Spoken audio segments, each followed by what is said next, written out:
Louange à ton nom, Seigneur, louange à ton nom, Seigneur, car ton nom est grand et digne d'être loué. Bonjour frères et sœurs et des amis, je reviens vers vous ce soir pour la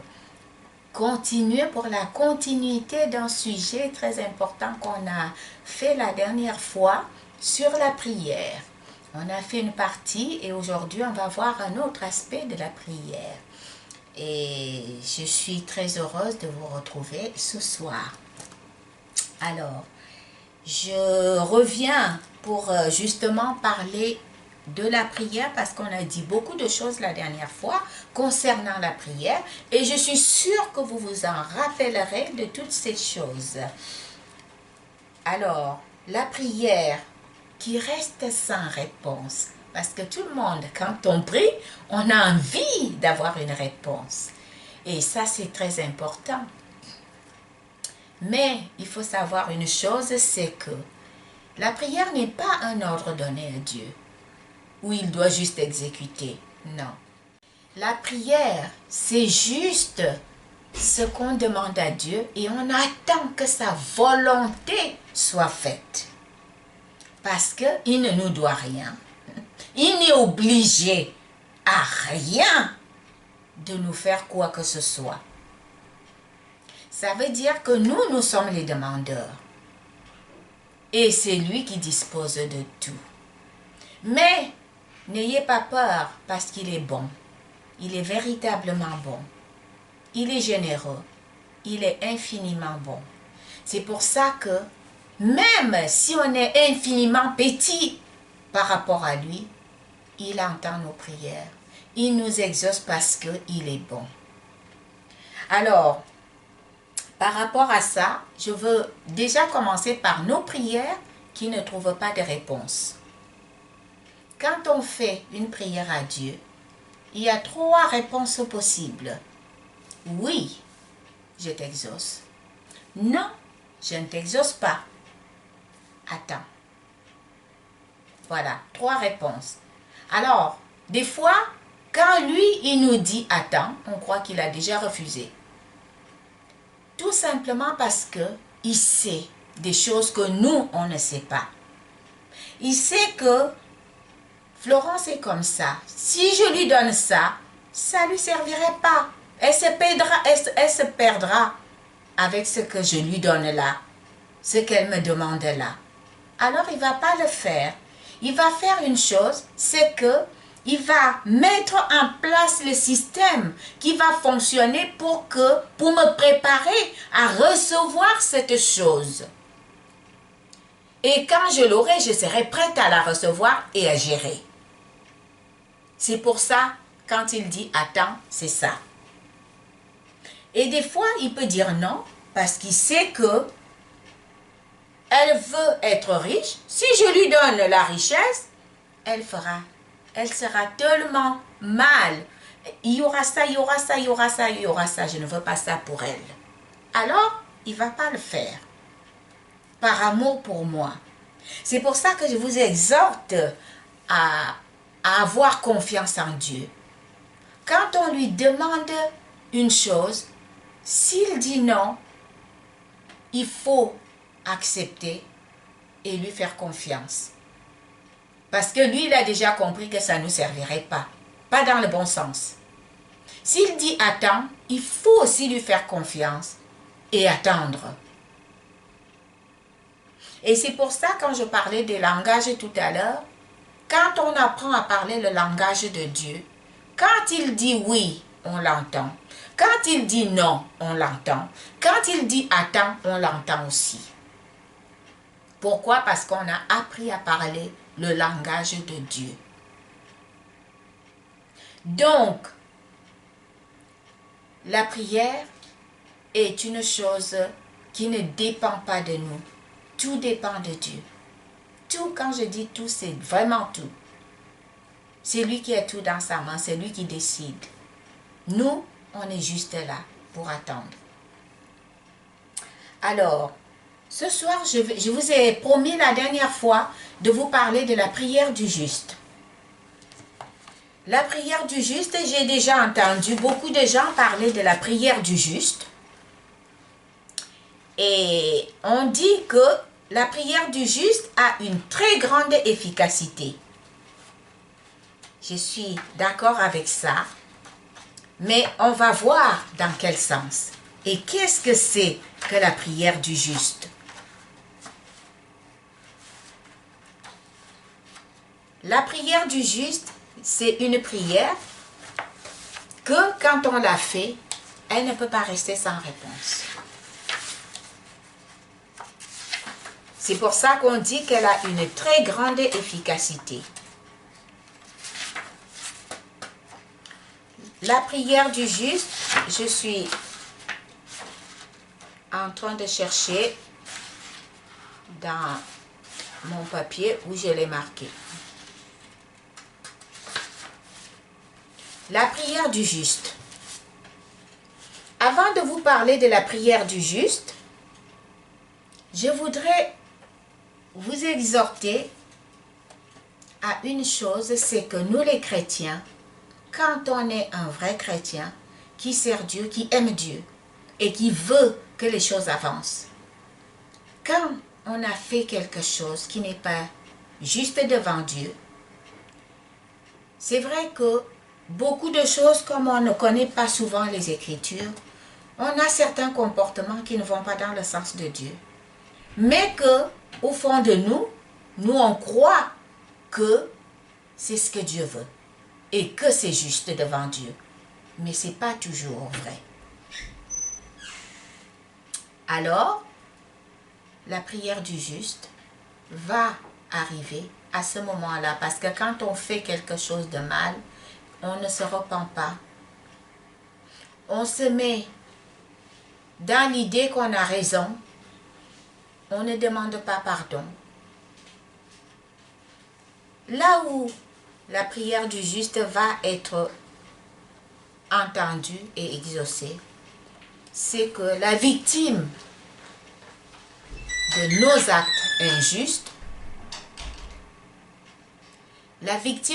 actes injustes, va prier le Seigneur.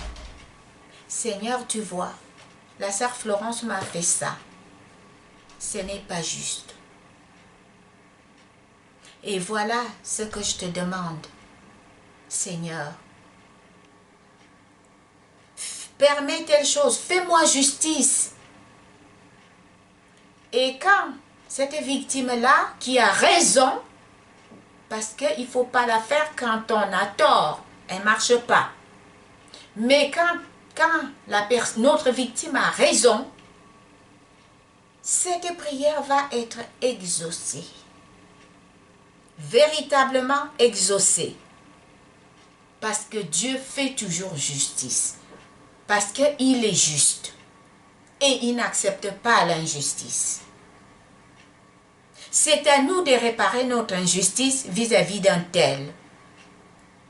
Mais si nous, on ne répare pas notre injustice et que la personne dont on a agi injustement, à ce moment-là, cette personne prie que le Seigneur nous frappe, le Seigneur le fera. C'est pour ça que nous les chrétiens, quand on fait quelque chose, si on a même fait quelque chose, on n'est même pas sûr que c'est bon.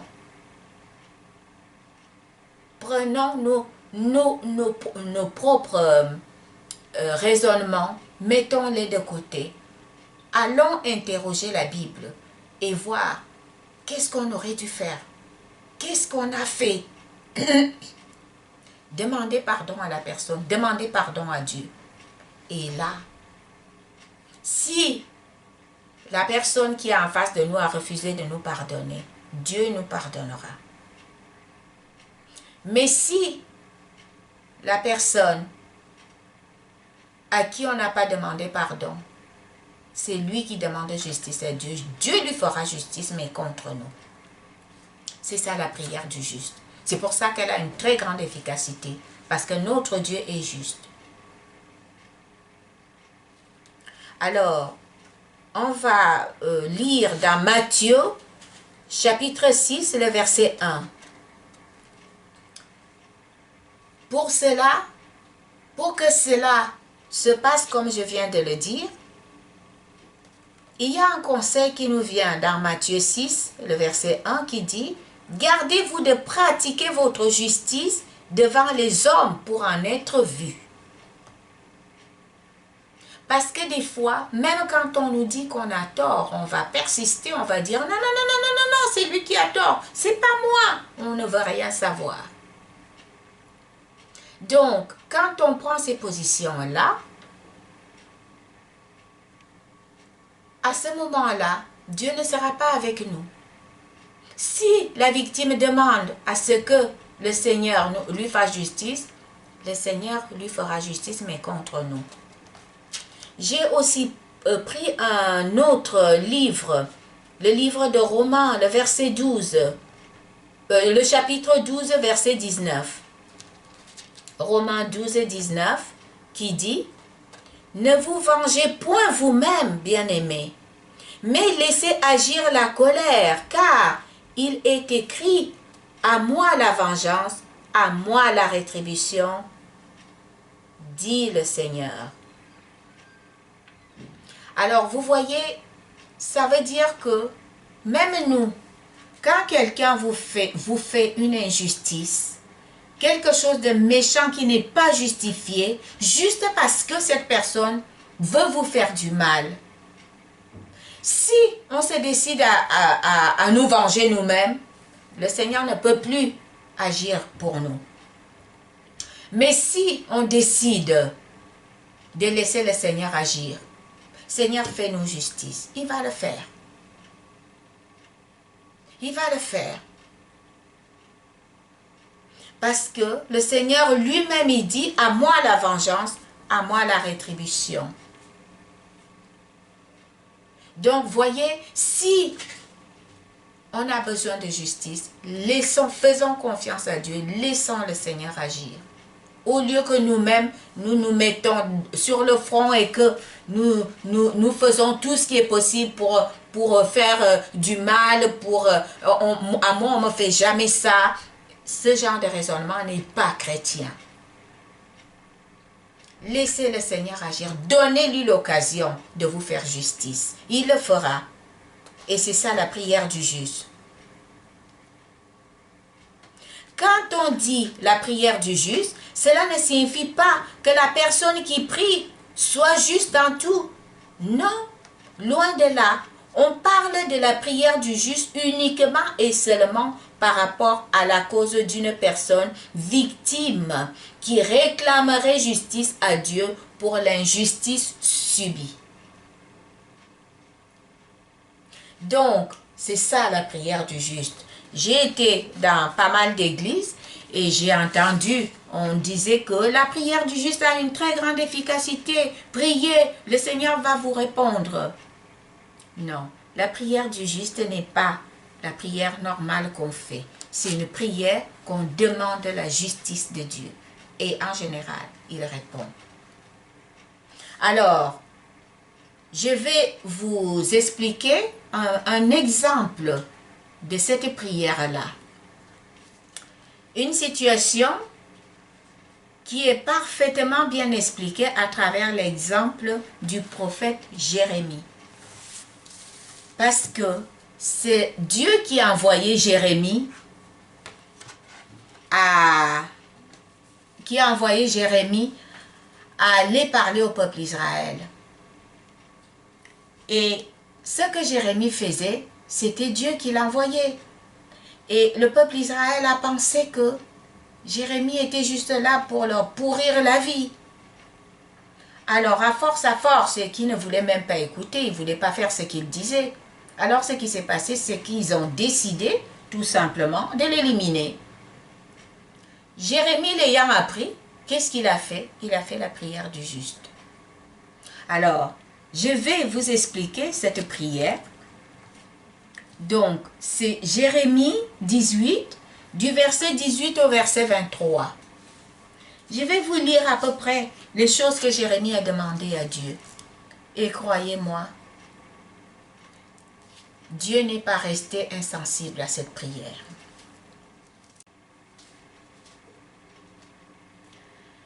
Nous allons lire Jérémie, chapitre 18, du verset 18 au verset 23. Je lis.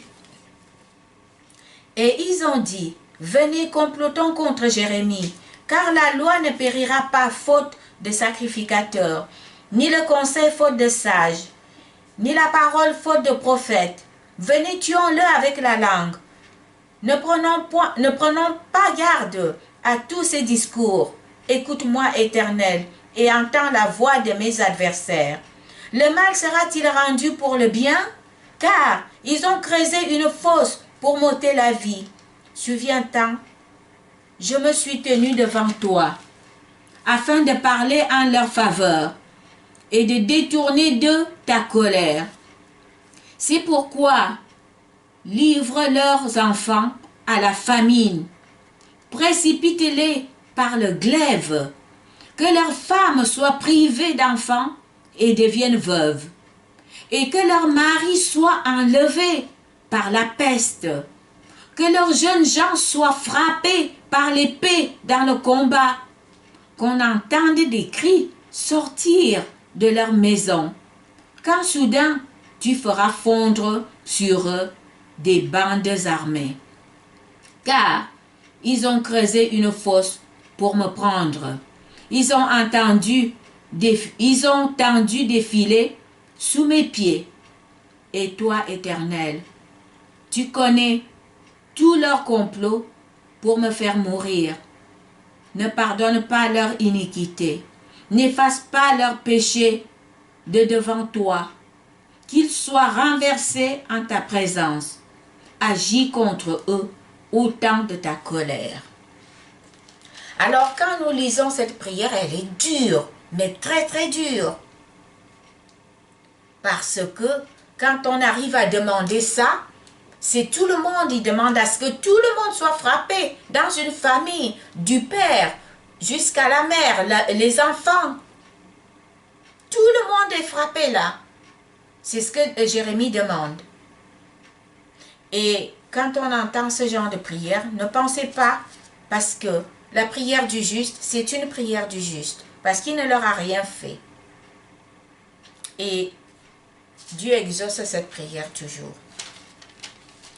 Donc, quand on est chrétien, il faut absolument faire attention à ce qu'on fait, à ce qu'on dit, parce que c'est très important.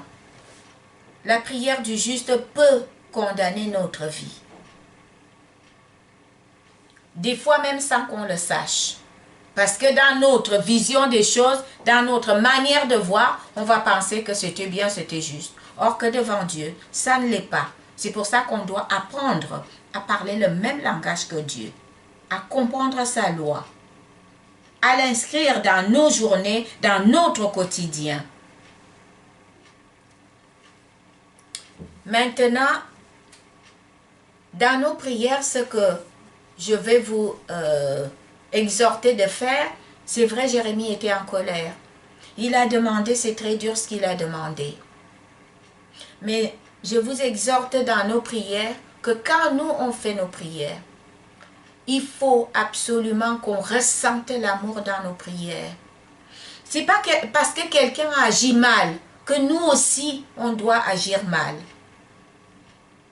Parce que quand quelqu'un a mal agi, si nous on fait exactement comme lui, il n'y a aucune différence, on est comme lui. Mais par contre, si dans nos prières, on ressent de l'amour, Seigneur, un tel m'a blessé, touche son cœur pour qu'il change et que cette personne ne continue plus à faire cela ou qu'elle ne refasse plus cela. Quand on demande comme ça, le Seigneur va agir. Il va toucher le cœur de la personne. Et des fois même, quand la personne est touchée, elle revient vous voir pour vous dire, c'est vrai mon frère, ma soeur, j'ai mal agi, je demande pardon. et je vous promets que la prochaine fois, je ferai attention. Quand ça finit de cette façon-là, on est sur le bon chemin. On est dans le bon droit. C'est ce qu'on devrait souvent faire. Mais des fois, il y a une certaine catégorie de personnes qui ne veulent rien comprendre, qui ne veulent rien savoir et qui veulent rester dans l'iniquité pour nuire et détruire les autres. À ce moment-là, la prière du juste va le prendre, il va le surprendre et le prendre. Alors, je vais vous expliquer un petit peu l'amour qu'on doit ressentir dans nos prières. Je vais lire un peu dans 1 Corinthiens 13, du verset 4 au verset 7.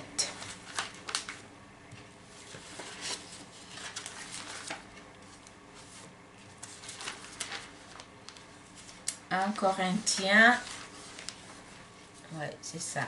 1 Corinthiens 13, du verset 4 au verset 7. Alors je lis. L'amour est patient, il est plein de bonté.